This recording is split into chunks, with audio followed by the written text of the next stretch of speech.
Breaking news చూస్తున్నారు. ధర్మస్థల కేసులో big twist చోటు చేస్తుంది. ఫిర్యాదుదారుణ్ణి అరెస్ట్ చేశారు పోలీసులు. సిట్కు తప్పుడు సమాచారం ఇచ్చారన్న ఫిర్యాదుతో అరెస్ట్ చేశారు.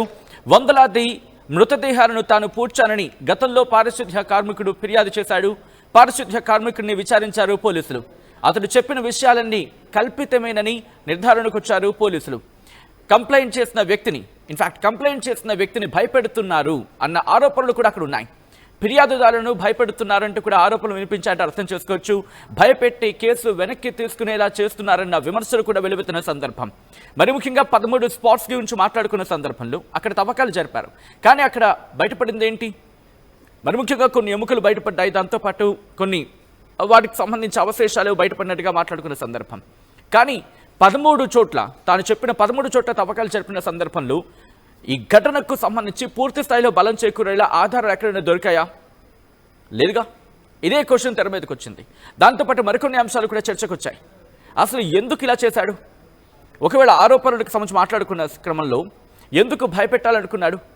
మరి ముఖ్యంగా ఇటు పోలీసుల దృష్టి కావచ్చు, కోర్టు దృష్టి వరకు కూడా కొన్ని సాక్ష్యాలు అంటూ కూడా చెప్పుకొచ్చిన సందర్భం ఉందిగా. అసలు ఎందుకు ఇలా చేయాల్సి వచ్చింది? చాలా క్వశ్చన్స్ రైస్ అవుతున్నాయి. ధర్మస్థల కేసులో బిగ్ ట్విస్ట్ అనే చెప్పుకోవాలి. కంప్లైంట్ చేసిన వ్యక్తిని ఇప్పుడు అరెస్ట్ చేయడం జరిగింది పోలీసులు. ఇన్నాళ్ళు కూడా ఆ వ్యక్తి ఇచ్చిన స్టేట్మెంట్ని బేస్ చేసుకొని అటు నది ఒడ్డుకు వెళ్ళి అక్కడ తవ్వకాలు జరిపిన పరిస్థితి ఉంది. సిట్కు తప్పుడు సమాచారం ఇచ్చారన్న ఫిర్యాదుతో అరెస్ట్ చేశారు.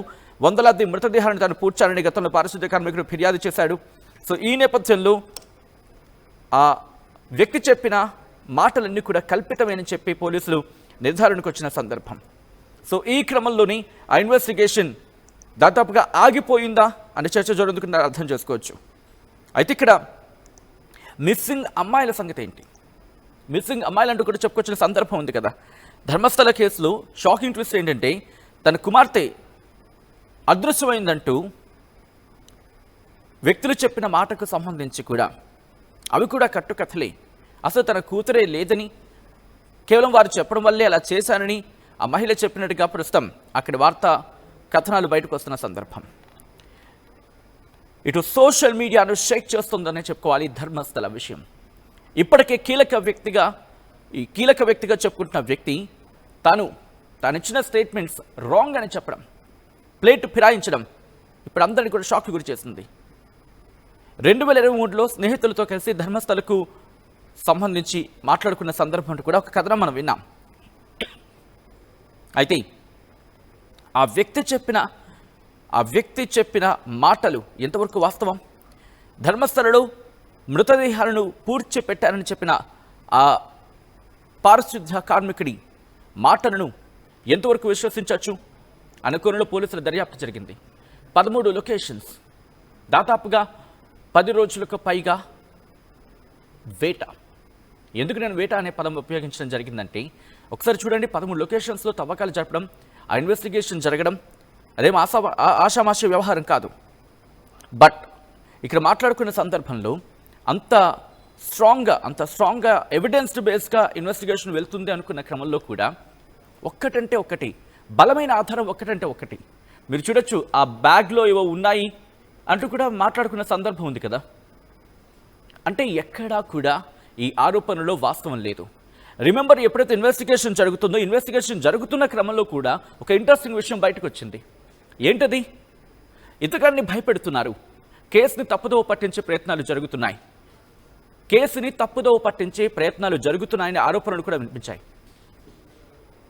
మరి ముఖ్యంగా సిట్ ఇన్వెస్టిగేషన్ ఆఫీసర్ మీద క్వశ్చన్స్ రైజ్ అయ్యాయి. ఆ సందర్భంలో కొంతమంది అప్పటికే అనుమానాన్ని వ్యక్తం చేశారు. సో ఇప్పుడు ఈ అంశానికి సంబంధించి మాట్లాడుకునే క్రమంలో అసలు ధర్మస్థలకు సంబంధించి అంత కట్టుకథేనా? ప్రస్తుతం ఇదే చర్చ జోరందుకుంటోంది. ధర్మస్థల కేసులో బిగ్ ట్విస్ట్కి సంబంధించిన big development, big breaking news చూస్తున్నారు. ఫిర్యాదుదారుని అరెస్ట్ చేశారు పోలీసులు. సిట్కు తప్పుడు సమాచారం ఇచ్చారన్న ఫిర్యాదుతో అరెస్ట్ చేశారు. వందలాది మృతదేహాలను తాను పూడ్చానని గతంలో పారిశుద్ధ్య కార్మికుడు ఫిర్యాదు చేశాడు. పారిశుద్ధ్య కార్మికుడిని విచారించారు పోలీసులు. అతను చెప్పిన విషయాలని కల్పితమేనంటూ కంక్లూషన్కి వచ్చినట్టుగా తెలుస్తోంది. ఫిర్యాదుదారుని భయపెడుతున్న ఆరోపణలు కూడా ఉన్నాయి. భయపెట్టి కేసు వెనక్కి తీసుకునేలా చేస్తున్నారన్న విమర్శలు కూడా ఉన్నాయి. ఈ కథనం మిమ్మల్ని కాస్త కలవరపరచొచ్చు. దీనికి సంబంధించి తగిన జాగ్రత్తలు తీసుకోవాలని ఆర్టీవీ సూచించడం జరుగుతుంది. This is somewhere disturbing content, viewer discretion advice. ఒక్కసారి ఆ దృశ్యాలను చూద్దాం.